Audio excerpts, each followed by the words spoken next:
Bueno, pues voy a recitar una poesía que, bueno, hemos formado entre mi esposo y yo. El Señor lo ha puesto en nuestro corazón. Lo iba a dar en el Congreso, pero no se pudo. Pero aquí, en medio de esta iglesia, pues el Señor está permitiendo que hoy lo haga. Y el título de ella es así: En la necesidad te veo. Oh naciones todas, ante la balanza estarán. Según te posiciones, oveja o cabrito serás.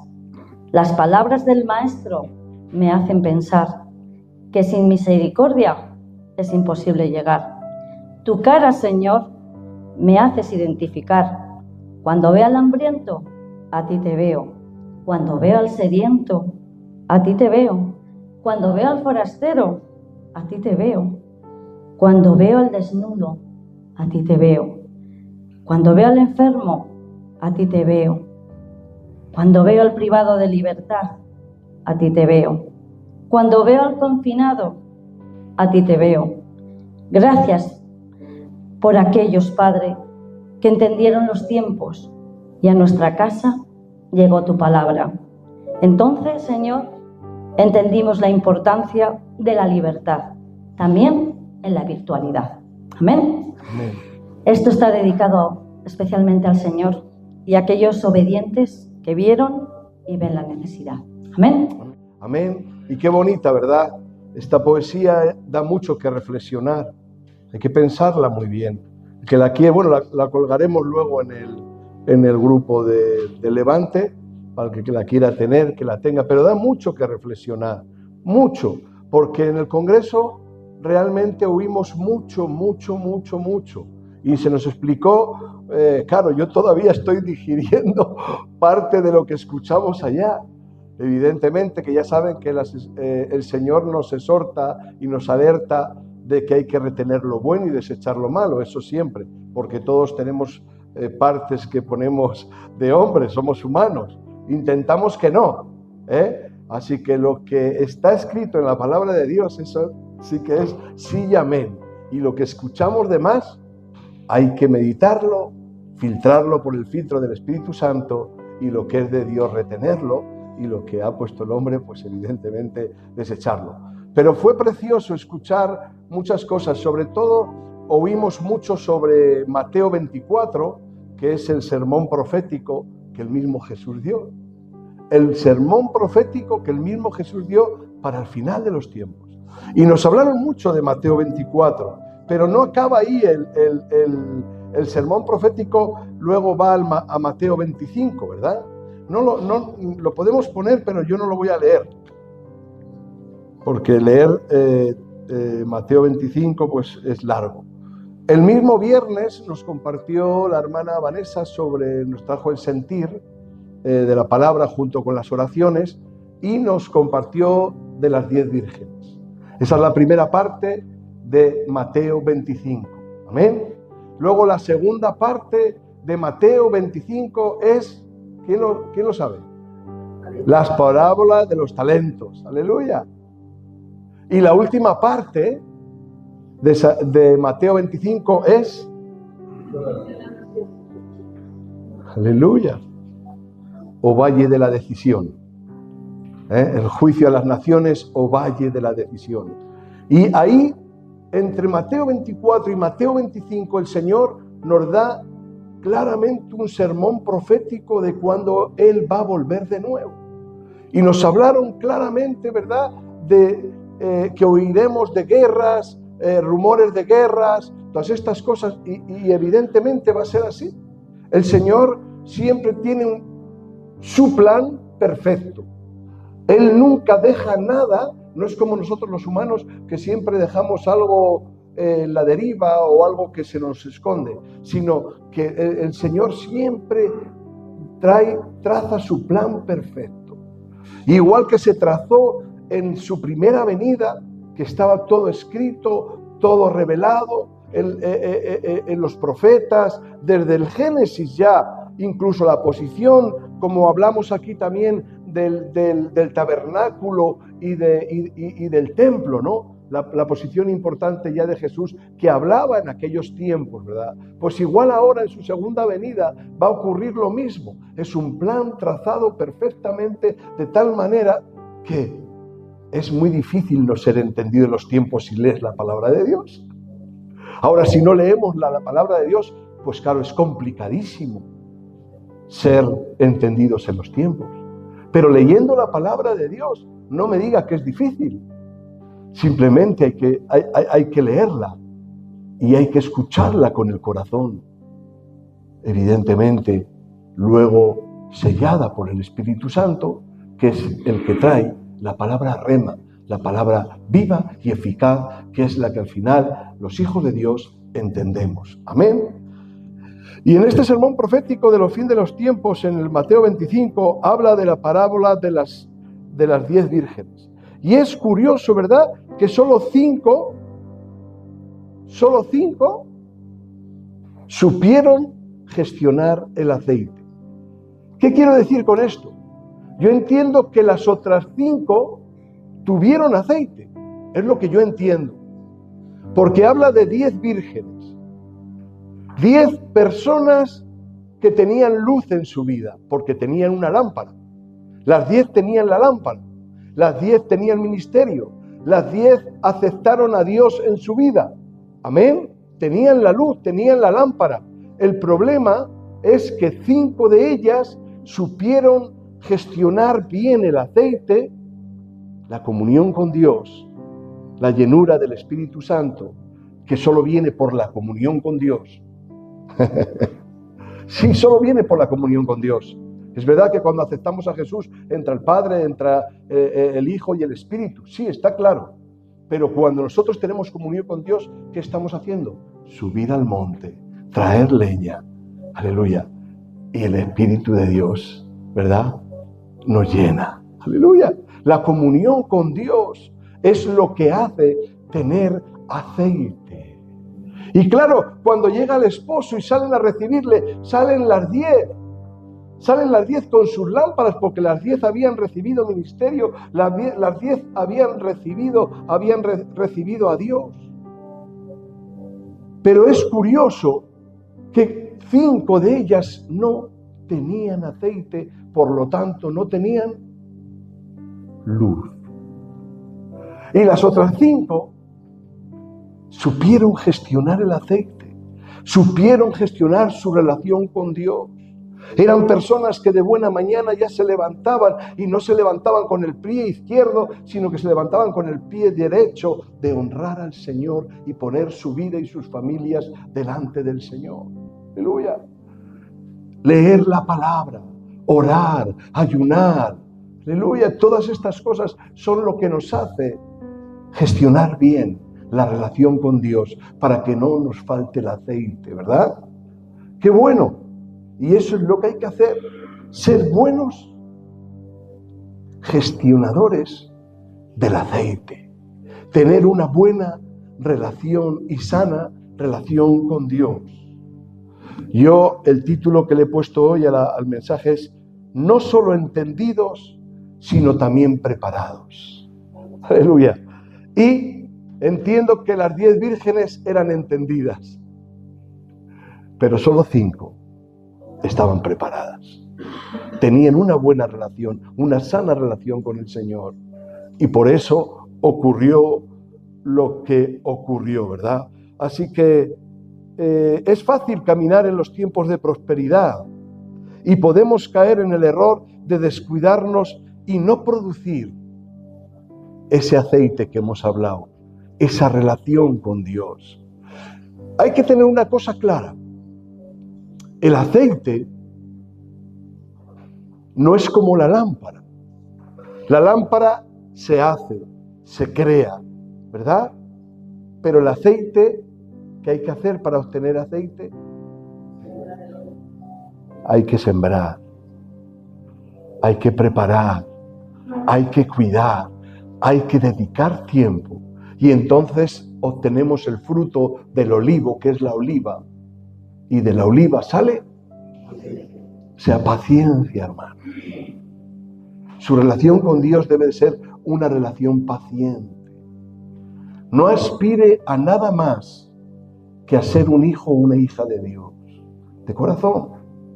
Está bien que el que anhele obispado, como dice la palabra, buena cosa anhela, pero si su vida se centra en ello, le digo algo, igual pierde la perspectiva. Si Dios le llama es diferente, tendrá que obedecer, pero no se acelere, porque Dios pone momento y lugar, Dios pone los tiempos, y a uno les pone unos tiempos, y a otro les pone otros, pero sí que hay un tiempo nuevo, que es el tiempo de su segunda venida, a la cual todos tenemos que estar preparados. Amén. Qué bueno es el Señor. La segunda parte del Mateo 25 es la parábola de los talentos.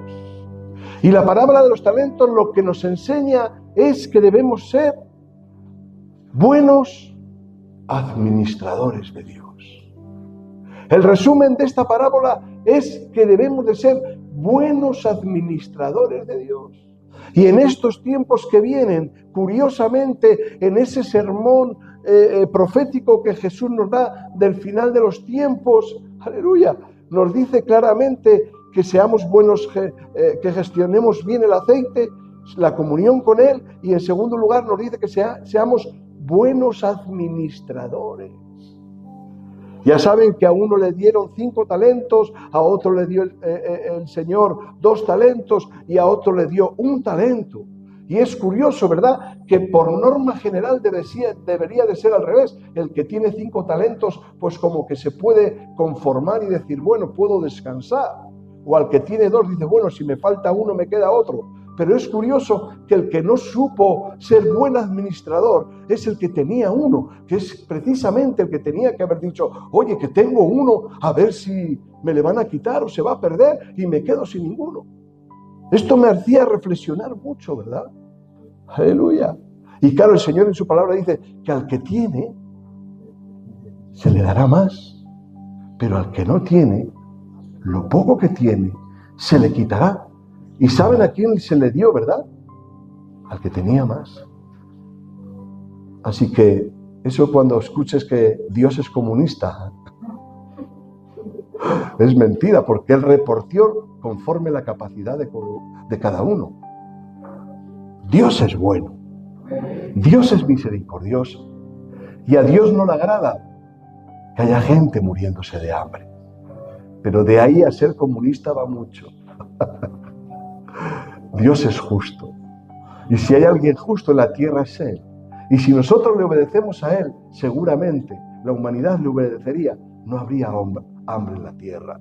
Así que yo no sé de qué parte se va a poner usted, pero debe de gestionar bien su comunión con Dios, como las 5 vírgenes. Debe ser un buen administrador de los talentos, los dones, el ministerio que Dios le haya dado. Debe saber administrarlo. Me resulta muy curioso la palabra mayordomo, equónomo, del griego. El mayordomo gestiona todo de la casa, incluso de la casa de Dios. Pero hay una curiosidad, que nada es suyo. Aleluya. Gestiona todo y nada es suyo. Y el buen mayordomo de parte de Dios es lo que hace: gestionar, administrar los recursos que Dios le ha dado, los recursos que Dios ha puesto en su mano, en su familia, incluso en sus negocios, ¿por qué no decirlo? Dios prospera, claro que prospera, pero no crees que creamos en la teología de la prosperidad, no. Yo sé que Dios prospera. Dice la palabra de Dios que no habrá justo que mendigue pan. Aleluya. Y no quiere decir que haya problemas y necesidades dentro del pueblo de Dios, pero si realmente está dentro del pueblo de Dios, habrá quien tenga recursos para cubrir sus necesidades. Por eso la tercera parte y última parte del sermón profético habla muy bien de lo que nos decía la poesía de hoy. Primero, en la primera parte de la última parte de Mateo 25, dice el juicio a las naciones o valle de la decisión. Ustedes saben que depende de qué posición se ponga usted, y se ponga a la nación a la que usted representa. Sí, sí, yo represento a España y usted a su nación también, y ya que está en España, también a España. Algunos de aquí representan a dos, así que vaya responsabilidad. Pero personalmente también usted va a depender de dónde se va a posicionar, si cerca de Dios o lejos de Dios. Si usted se posiciona lejos de Dios, dice su palabra que en el juicio a las naciones o valle de la decisión, si se posiciona cerca, será, ¿qué dice? Oveja. Lo hemos escuchado en la poesía y aquí viene la palabra de Dios. Pero si se posiciona lejos de Dios, ¿qué será? Cabrito. Y si su nación, España, Colombia, ponga la suya, tantas que están aquí representadas, pasa lo mismo, hermanos.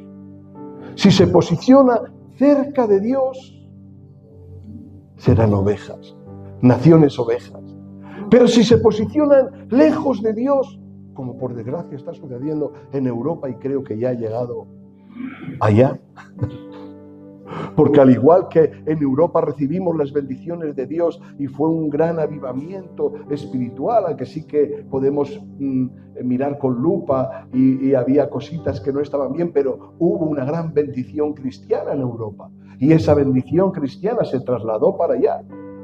Pero por eso le digo que cuando ocurre en Europa ya de tiempo que se está alejando del Señor y es una nación, España, hoy, por desgracia, de cabritos. Sí, es así, porque se está alejando. Y esto está saltando al nuevo continente. Y está ocurriendo prácticamente lo mismo. Hay un refrán en mi tierra que dice: cuando veas las barbas de tu vecino cortar, pon las tuyas a remojar, porque te va a venir. Y así ocurre, hermanos, pero nosotros debemos posicionarnos del lado de Dios, porque nosotros somos ovejas del rebaño de Dios y no podemos ser cabritos.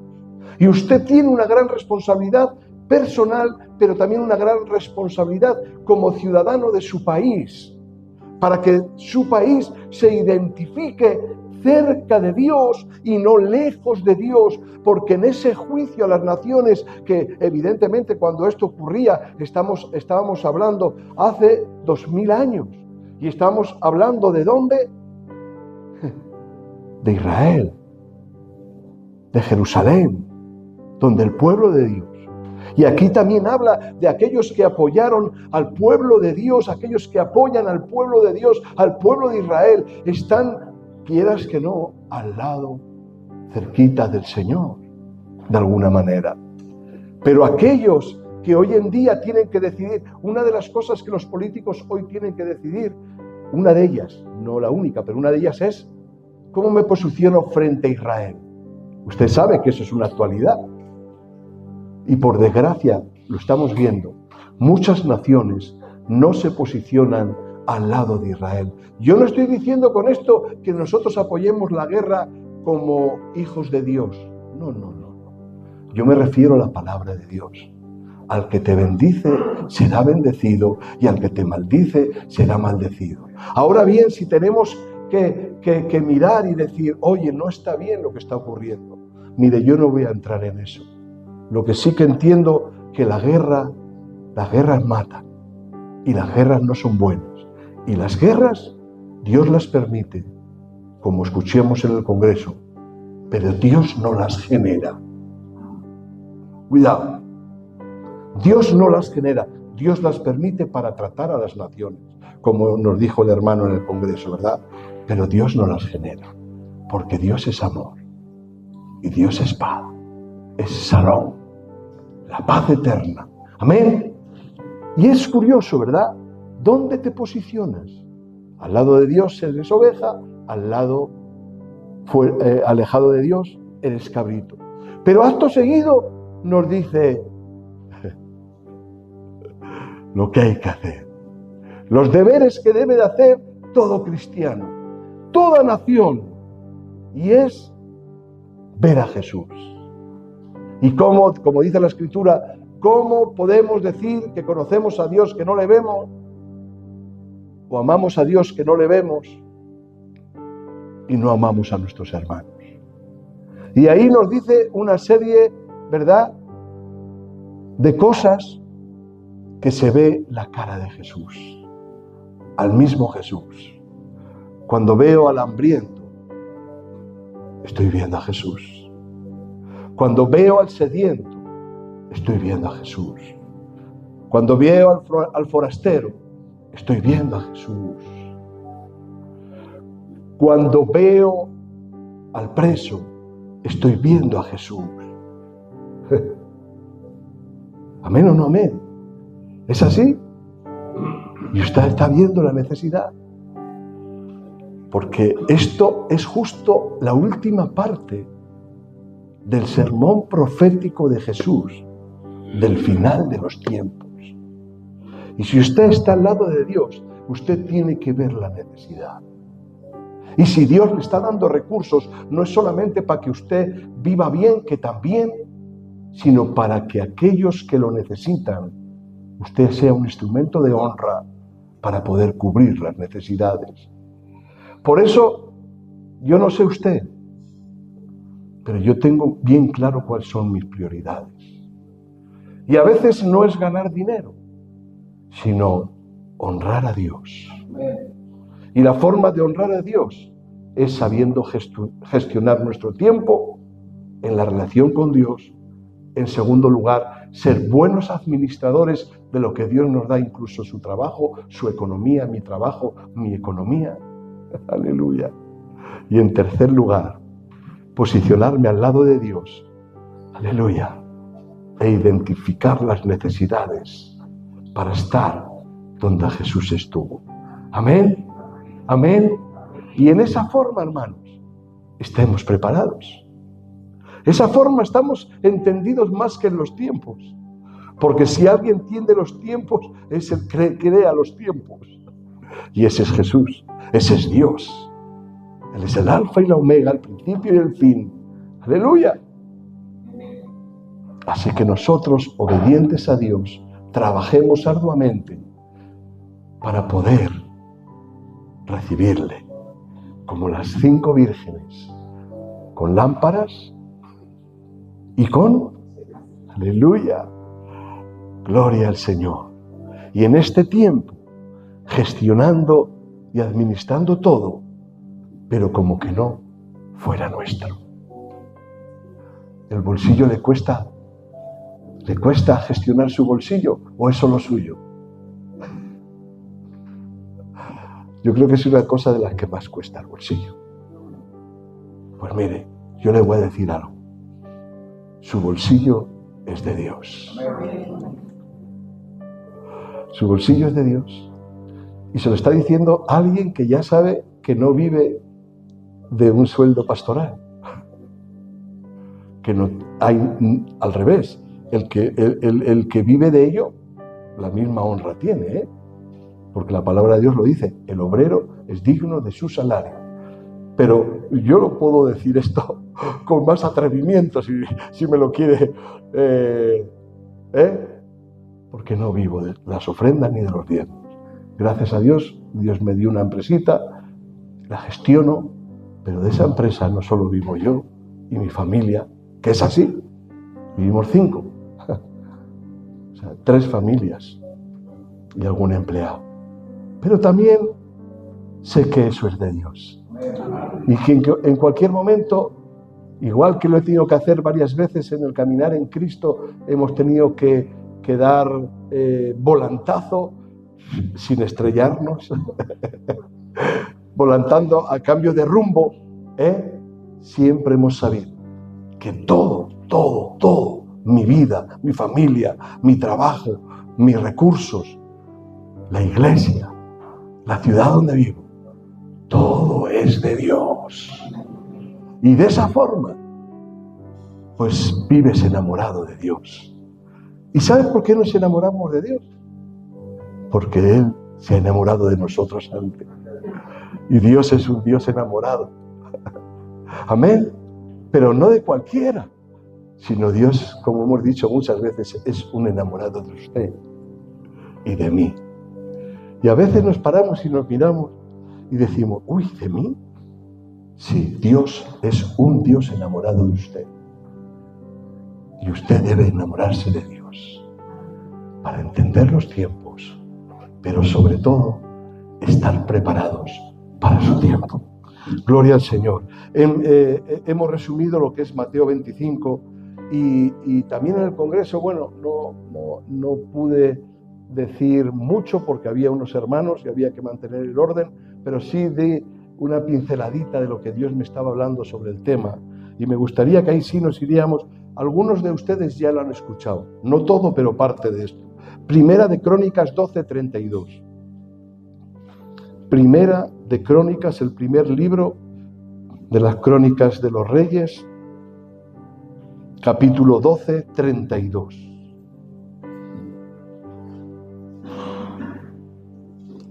Dice así la palabra de Dios. De los hijos de Isaacar, 200 principales entendidos en los tiempos y que sabían lo que Israel debía hacer, cuyo dicho seguían todos sus hermanos. Génesis 49, 14, 15. Génesis, el principio, el libro, primer libro, Génesis 49, 14 y 15.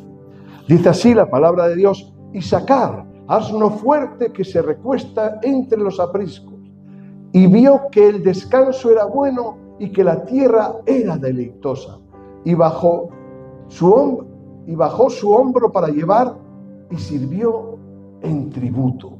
Que el Señor bendiga nuestros corazones y recibamos su palabra. Y Isaac significa recompensado, noveno hijo de Jacob, quinto hijo de Lea. Dice que 200 de los principales eran entendidos en los tiempos. Pero no dice solamente eso en Primera de Crónicas 12:32, sino dice que el resto de sus hermanos hacían lo que ellos decían. ¿No lo dice? Crónicas 12:32. De los hijos de Isaac, 200 principales entendidos en los tiempos y que sabían lo que Israel y sabían lo que, no solo la tribu de Isaacar, dice que sabían lo que todo Israel, las 12 tribus debían de hacer. ¿Y qué dice la última parte? Cuyo dicho, es decir, lo que decían, ¿qué hacían el resto de tribus? Y no era la tribu de Judá. ¡Ay! ¿Cuánto tenemos que aprender, verdad? Aquí está diciendo que incluso la tribu de Judá obedecía lo que decían estos sabios, entendidos en los tiempos. Es curioso, ¿verdad? Es curioso, usted ya lo había oído, algunos de aquí ya lo habían oído esto. Y usted sabe la bandera, el logo que representa la bandera de la tribu de Isaacar. Díganlo los que lo saben. Un burrito, un pollino, un asno. El estandarte, la bandera de la tribu de Isaacar lleva un asno, un pollino. ¡Aleluya! Ya sabemos que la tribu de Judá, todos lo sabemos. Ya saben, la bandera de la tribu de Judá, ¿cuál lleva? Un león. Eso lo sabemos todos. Todos queremos ser de la tribu de Judá. ¡Hala, venga! Y nadie quiere ser del resto de tribus. Sí que es verdad que la Biblia dice que hay 10 tribus. 10 tribus. La Biblia no dice que están perdidas, ¿eh? Eso es algo que hemos inventado los humanos. Hay 10 tribus que no se vuelve a hablar de ellas. Eso es lo que la Biblia pone. Pero que están perdidas, eso son cosas que ha dicho la gente, incluso las iglesias, incluso muchos pastores. Pero ¿cómo pueden estar perdidas si Dios les tiene un lugar allá y un trono allá? Dígame usted. ¿Y cómo pueden estar perdidas si de los 144.000 que son judíos y que extenderán el evangelio de salvación a esas que se queden, son judíos y son 12.000 por cada tribu? O sea, la Biblia dice bien claro que esas tribus no están perdidas. Están. Ahora, yo no sé dónde están. Yo no sé dónde están. Pero están. Y sí que sé que a cada uno se les dio un terreno y una función.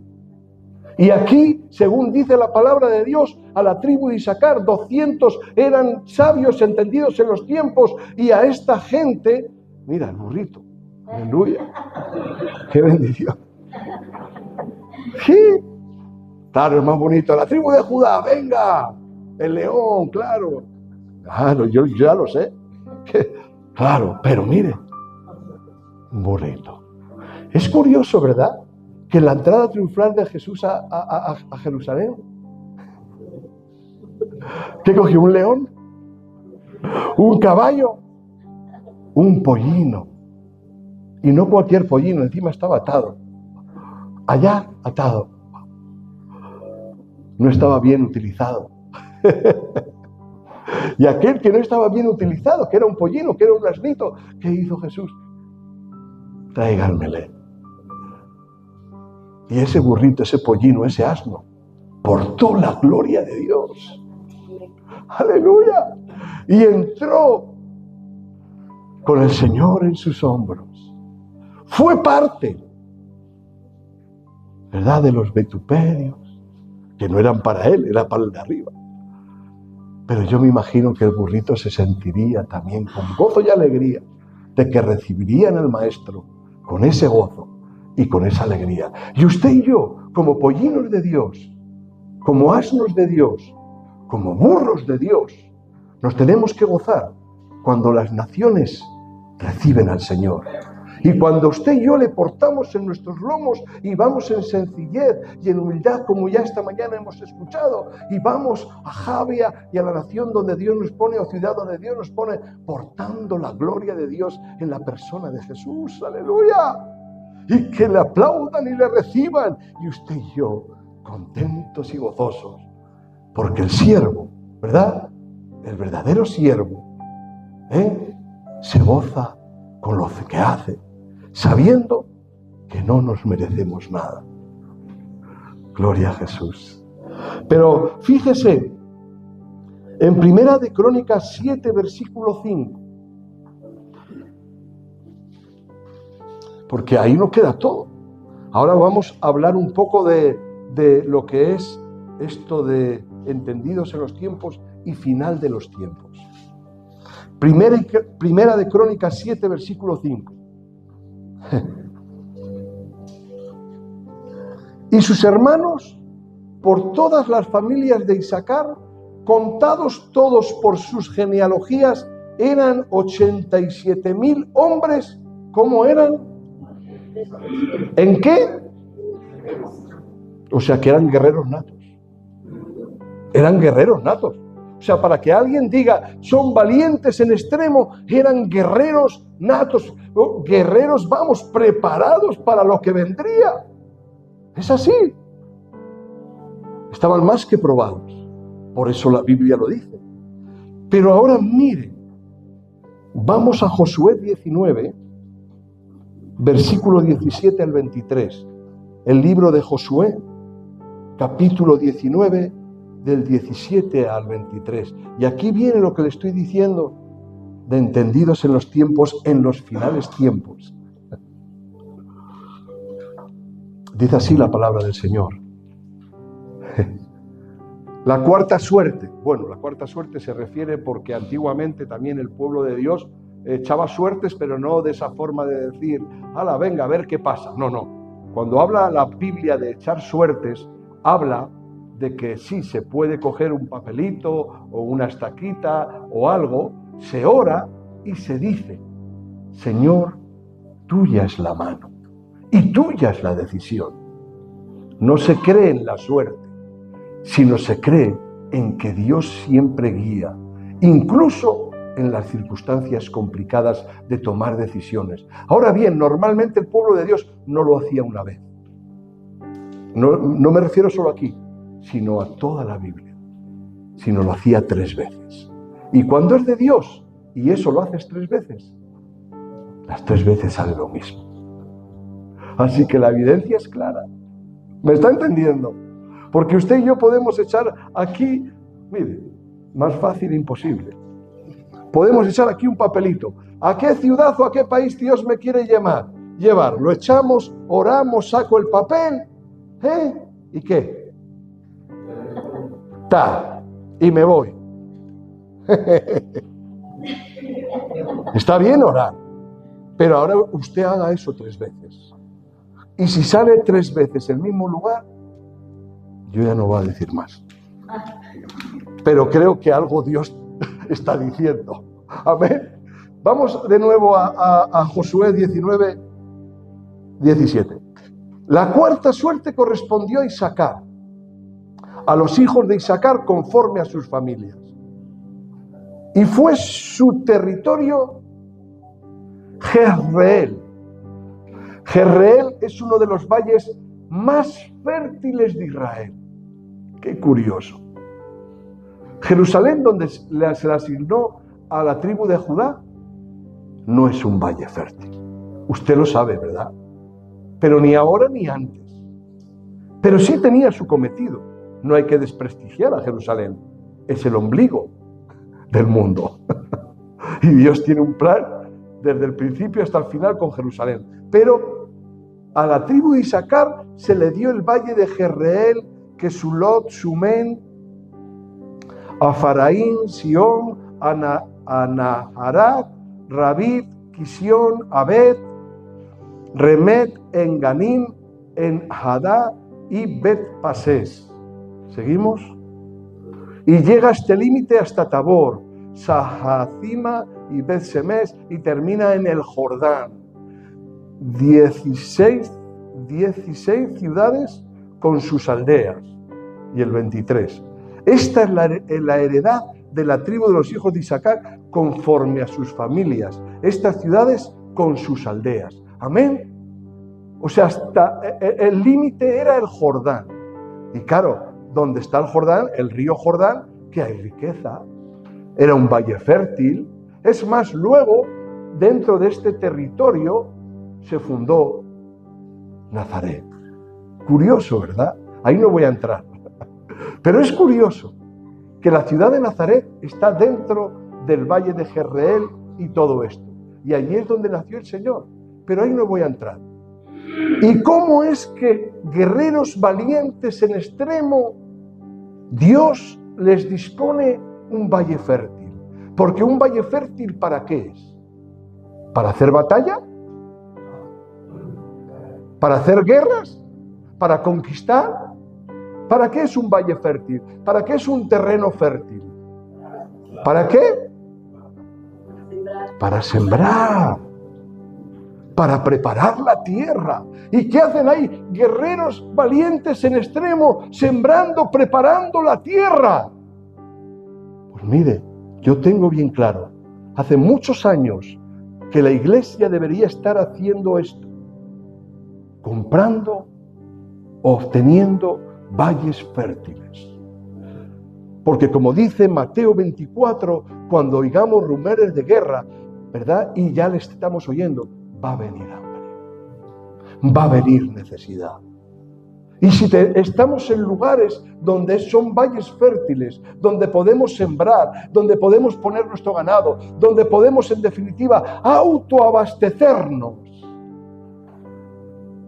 entonces es que sí que estamos siendo entendidos en los tiempos. Y no solo entendidos, sino que estaremos preparados. Y no nos pillará de despiste. Yo sé que hay muchas iglesias, muchos hombres de Dios, familias de Dios, incluso que no son de Dios, gente pudiente, que también son entendidos. Y hasta ellos están comprando terrenos fértiles. No solo en España, que está ocurriendo, sino en cualquier país del mundo. Los terrenos más fértiles, los terrenos donde hay agua, los terrenos donde se puede sembrar bien, se han cuatriplicado los precios. Y eso es una realidad hoy. Pero no eso, se va a poner más todavía. Y yo no sé si usted tiene recursos o no para prepararse de esta manera. Y yo no sé si usted es un guerrero en extremo o no. pero para sembrar seguro que valemos todos. Pero aunque sea un guerrero en extremo y esté preparado para otras cosas, yo hoy le alerto de la parte de Dios. Prepárese. Y está bien tener un poco de comida en casa, y está bien tener un poco de agua en casa, y está bien que tenga el kit este de supervivencia. Está muy bien, pero está mejor tener un lugar donde usted y yo nos podamos abastecer. Ya, hermano, pero yo no tengo recursos. Yo sé que muchos no tienen recursos uno solo. Pero cuando hablamos de pueblo, cuando hablamos de nación, de Dios, cuando hablamos de tribu, no es uno. Ahora a veces queremos ir a... No, es que yo no puedo, es que yo no quiero, es que... Y desde que se fundó esta iglesia, esta aquí, no Centro Evangélico Vida Nueva, sino esta en Javia, siempre les he estado diciendo lo mismo. Que haya recursos comunes que yo no les voy a gestionar, porque para eso tenemos otros hermanos que los gestionan, donde podamos comprar valles fértiles, valles con agua, donde tengamos nuestra siembra, nuestro ganado, y allí tendremos que hacer las dos funciones, eso sí, sembrar y tener un vallado con hombres con espadas por los que nos quieran venir a robar, sin decir.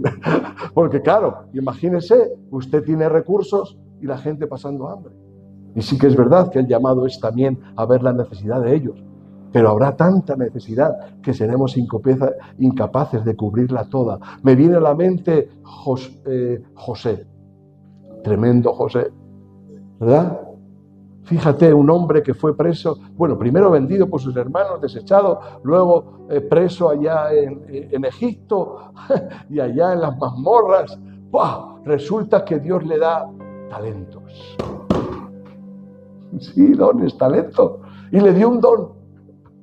Ya saben cuál es, ¿verdad? El de soñar y interpretarlos, las dos cosas.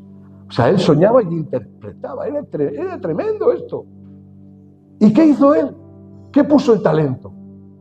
¿Como el del un talento? No. Tremendo. Él puso a funcionar, administró correctamente los talentos, los dones, el ministerio que Dios le había dado. ¿Y dónde le puso el Señor? No Faraón, no se equivoque. Faraón no tiene esa potestad. Faraón al pueblo hebreo le tenía, tirria, como se dice en España. Pero Dios le puso en un lugar, ni Faraón podía tocar. Y fíjate qué curioso, que vinieron 7 años de vacas gordas, ¿verdad?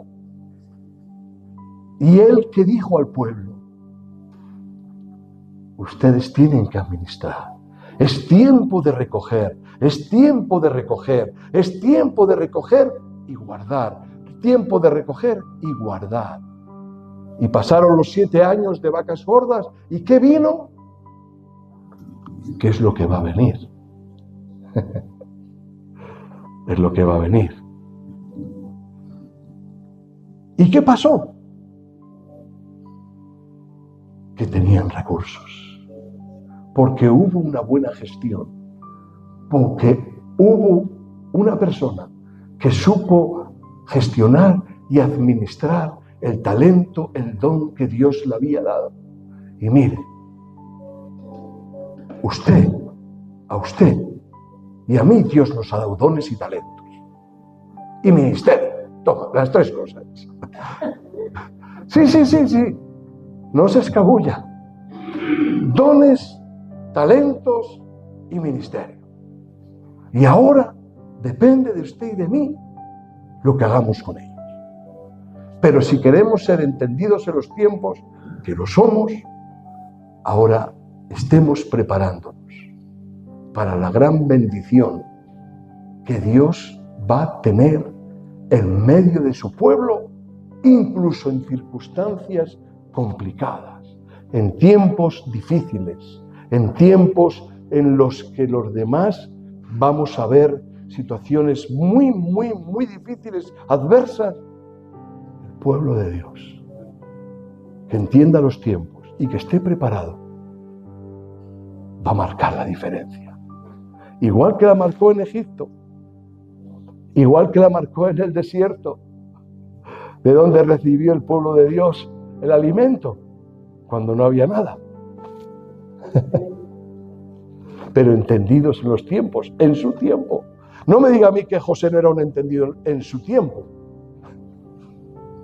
Pues usted y yo ahora debemos de ser entendidos en este tiempo, pero sobre todo preparados. Así que nada, hermanos, yo no sé mucho de agricultura, pero sí es verdad que mi mente no de hoy, ni de hace 2 años, ni 3, ni 4, sino de muchos años. Yo en mi mente tengo marcado hasta el lugar. Y sí que es verdad que de una forma o de otra Dios está disponiendo para que le obedezcamos. Así que adelante, hermanos, yo no quiero decirle más, pero seamos como las vírgenes sensatas, como los administradores fieles y como las naciones que se posicionan al lado de Dios. Porque esa es la forma de estar preparados y esa es la forma de poder tener claro cuál es nuestro lugar. Y nuestro lugar es ser, ¿verdad?, pueblo remanente de Dios, para poder ser bendecidos por Él y también, como hemos escuchado, bendecir con los recursos. Ahí está el problema. Bendecir con los recursos de Él. Mayordomos, económos. ¿O son suyos los recursos que Dios le ha dado? ¿Son míos? Que Dios se apiade de nosotros y nos guíe y nos dé sabiduría para poder obedecerle y hacer su voluntad. Y es muy difícil, hermanos, a veces, pero cuando, como hemos escuchado también esta mañana, el heme aquí no es envía al otro. Heme aquí, envíame a mí. Amén. Y yo no sé si está aquí porque algún hermano oró y dijo, heme aquí y envía a otro, o está aquí porque dijo, heme aquí, envíame a mí. Puede haber de las dos, no lo sé. Pero si le enviaron a algún humano, retroceda y espere a que Dios le envíe. Ahora, si es Dios quien la ha enviado, adelante. Y como decía nuestros hermanos hoy, España, mi querida España, tierra de dolores, tierra de barro, tierra dura, la piel del toro. Nos identifica, sí, somos muy morugos, muy toros. El toro le puedes hasta acariciar en muchos momentos, pero cuando arranca no hay quien le pare. Peligroso el toro cuando arranca. Y le voy a decir algo. La situación que tiene España, el toro está a punto de arrancar. Y cuando arranca el toro hay muertes. Y es triste. Amén. Qué bendición poder recibirles, no solo a ellos, sino a ustedes que ya vinieron también antes. Y poder trabajar entre ustedes. Un privilegio. Un privilegio. Yo sé que ustedes nunca se han sentido marginados en este lugar. Al revés. Y yo sé que España tampoco les ha marginado. Porque España puede ser burra. Bueno, toro. También burra, algunos son burros. Los de León, es curioso, a la gente de León le llaman burros, ¿no? Tremendo esto. Sí, pero sabemos trabajar en equipo. Y nos encanta trabajar en equipo. Y son bienvenidos todos. Así que el trabajo que tenemos es arduo. Y ahí estamos dispuestos todos. Así que si estás conmigo y quieres seguir trabajando para el Señor en el lugar donde Dios te ha puesto en esta tierra de España, la tierra de Javia, de Alicante o de donde usted haya venido, si quieres ser un burrito obediente, portando la gloria de Dios, ya me da igual que sea de la tribu de Isaacar o la tribu de Judá, me da igual, lo importante es que usted obedezca. Yo simplemente le he dicho que son datos curiosos, pero gente valientes en extremo, sembrando tierra. Y eso nos da una lección de lo que va a haber que hacer. Así que si usted es un valiente, dispuesto a trabajar la tierra donde Dios la ha plantado, póngase de pie conmigo y vamos a hacer una oración a Dios.